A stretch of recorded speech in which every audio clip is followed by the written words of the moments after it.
Добрый день! Сегодня у меня небольшой этюд Гризаль. Буду рассказывать о процессе. Меня зовут Юля Сайфан, я художница. Сегодня постараюсь поподробнее, раз уж у меня новая камера, и она довольно-таки хорошо снимает. Я пишу на вертикальной поверхности на мольберте. Камера стоит слева, и есть искажение. Но зато у вас есть фотореференс, и вы можете свободно им пользоваться. Сегодня я пишу жидким углем, акварельным карандашом, и в конце мне понадобится капля гуашевых белил. Акварельная бумага, по ней прекрасно писать по-мокрому. Жидкий уголь легко заменить акварелью. Сегодня без какой-либо продуманной и глубокой детализации, общей массы. Просто хочу вам показать, что бояться тут абсолютно нечего. Я вам рассказывала, что с акварелью я не дружу, потому что мне отбили всякую охоту ей писать во время учебы, а иногда побаловаться по-мокрому очень даже приятно.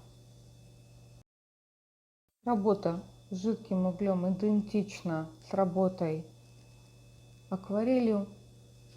Разводится водой, больше воды прозрачная, меньше воды более плотная краска. Люблю начинать работу плоской кистью. У меня она с широким ворсом, ей легко управлять. Выстраиваю по рисунку ножницы.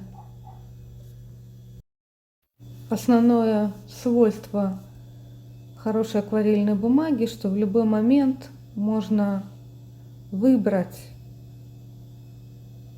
мокрую краску чуть ли не до бела.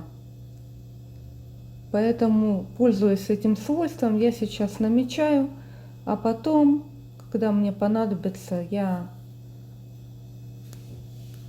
смогу выбрать лишнее по тону.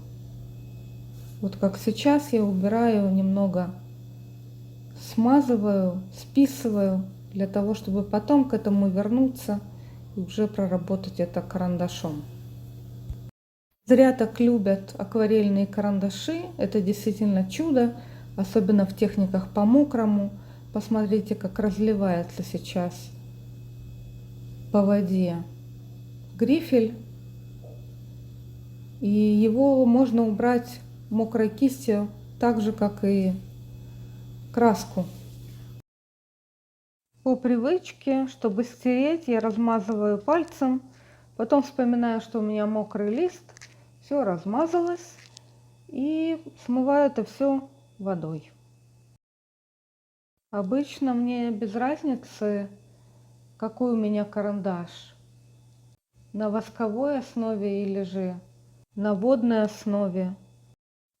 Но акварельный карандаш проявляет себя лучше всего по мокрому, я так считаю. Есть еще карандаши с чернильным грифелем. Я их не пробовала. Простраиваю по рисунку катушку с нитками. Цилиндрическая форма, на которую одета еще одна цилиндрическая форма нити. Как насквозь идет катушка. Важно не залипать на одном предмете. Перехожу к ножницам.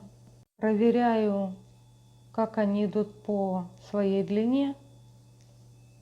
Как идет их острие в глубине натюрморта. Проверяю по ширине право и лево в этих ножницах.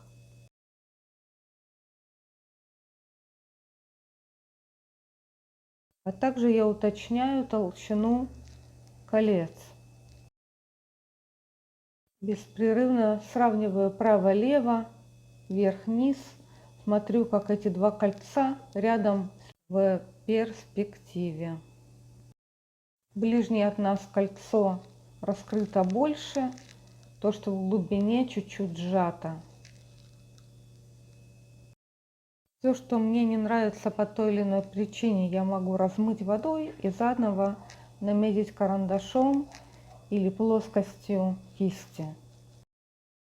Отправляю по рисунку кольцо, которое в глубине, чуть его делаю уже и меньше. На фоне вы можете слышать лай собак. Это у меня внизу в подъезде на первом этаже живут две веселые маленькие собаки. А еще дом полон детей. Скучно нам не бывает.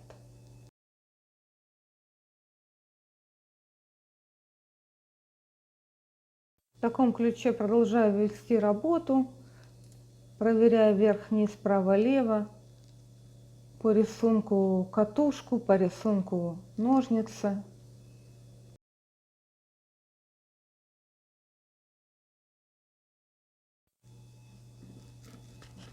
Прописываю тени падающие, где они темнее, где светлее, по периметру, по охвату ножниц и нити тоже. Пишу падающие тени, не боюсь что-то перетемнить, непременно размою и удалю, если будет что-то лишнее. Вообще какой-либо страх здесь совершенно лишний. Когда есть хорошая бумага, которая впитывает и из которой можно выбрать воду. Все это просто. На таком принципе построена вся живопись. Когда пишут натюрморты, говорят на чуть-чуть, по чуть-чуть. Что-то удаляем, что-то прибавляем, что-то затемняем, что-то высветляем. Еще на этом этапе идет отбор, где у меня будут темные пятна. Помимо катушки есть еще собственная тень в этих ножницах, которая тоже затемненная. И мне нужно решить, в каких местах будут тоновые удары. Эта работа далека от академического рисунка, однако здесь тоже есть построение, свет и тень, падающая тень, собственная тень, рефлекс тоже есть на катушке. В натуре у меня нет рефлекса в теневой части катушки, однако я его придумала для того, чтобы подчеркнуть объем. Написала слишком темный кусок. Сейчас я это дело все вымою водой. Никакого беспокойства. Прохожусь по всем падающим теням, сравниваю их, те падающие тени, которые ближе ко мне, с теми, которые в глубине натюрморта. Размываю то, что у меня на заднем плане, чтобы добиться фокуса на переднем плане. Позже у меня будут блики, и они должны больше на себя тянуть внимание, чем задний план. Рефлекс на катушке, сажу в глубину, немного штрихую для того, чтобы он не вырывался. Ну и по рисунку катушку снова просматриваю, где у меня там на заднем плане что находится.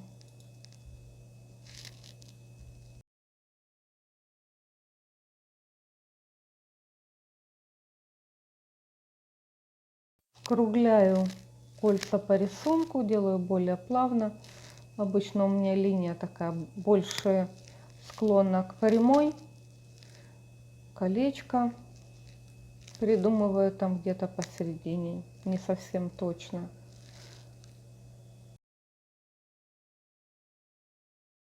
Здесь кажется слишком темным, я и замываю водой.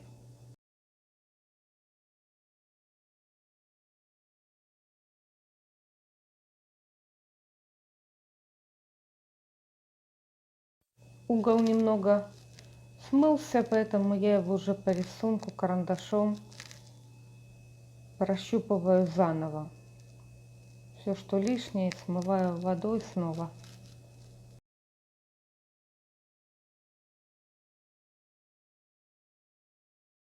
Излишки можно впитать чистой тряпкой, следите, чтобы она оставалась чистой, потому что если там цветная краска была, у вас будут цветные пятна потом на работе. В цилиндре этой катушки есть темная часть, есть объем тоже, свет, собственная тень, падающая тень, все это нужно просматривать. Еще и толщинка у этой катушки есть небольшая.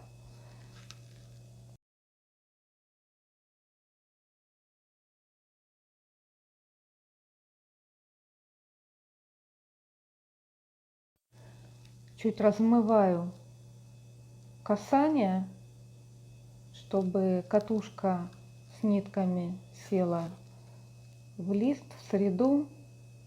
То же самое делаю и с ножницами. Ну а теперь осталось написать пару сладких моментов напоследок. Это ниточки, блики. Поехали. По поводу нити нет ничего здесь определенного и точного. Смотрите, как она идет. Где-то она может быть толще, где-то тоньше. Линия может дрожать, так как карандаш размывается этот водой акварельной. Он и создает приятную пушистую фактуру. Сейчас я смотрю на весь натюрморт в целом и относительно этого распределяю, где у меня будет нить. То есть, в принципе, как в натюрморте меня устраивает, но я еще и думаю, где сделать удары этой нити толще.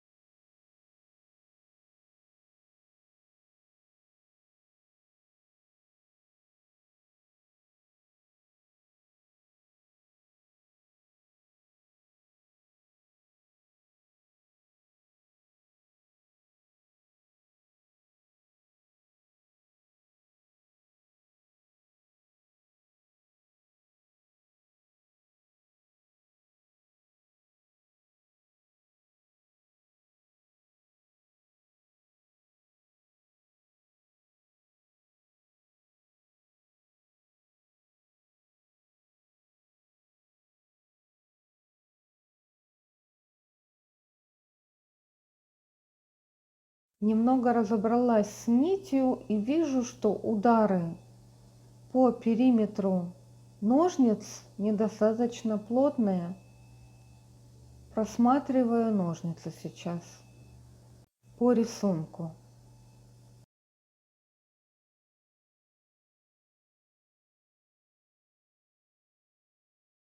Не забываю уточнить и шляпку гвоздика на ножницах, а также и острие.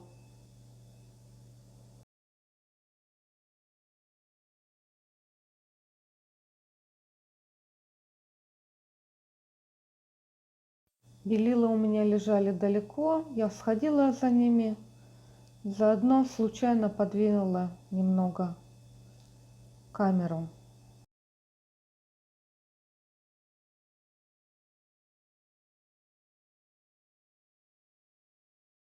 Металлические предметы писать одно удовольствие, они бликуют. В моей комнате два окна, следовательно, два источника света, поэтому появляются такие двойные блики.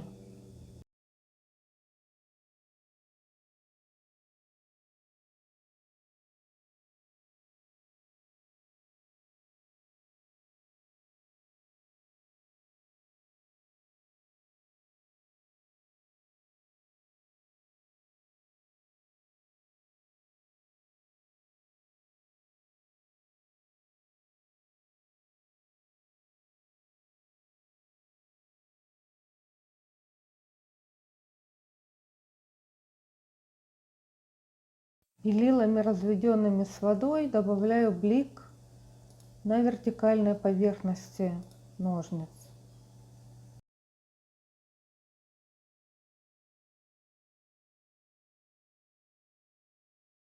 И последний штрих.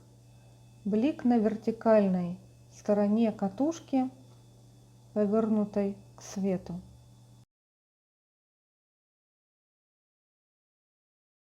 Пожалуйста, оцените мой труд комментарием, лайком, подпиской.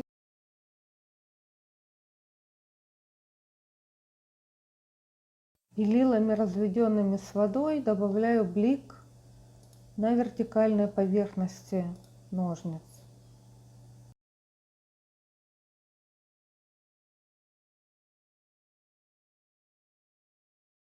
И последний штрих. Блик на вертикальной стороне катушки, повернутой к свету.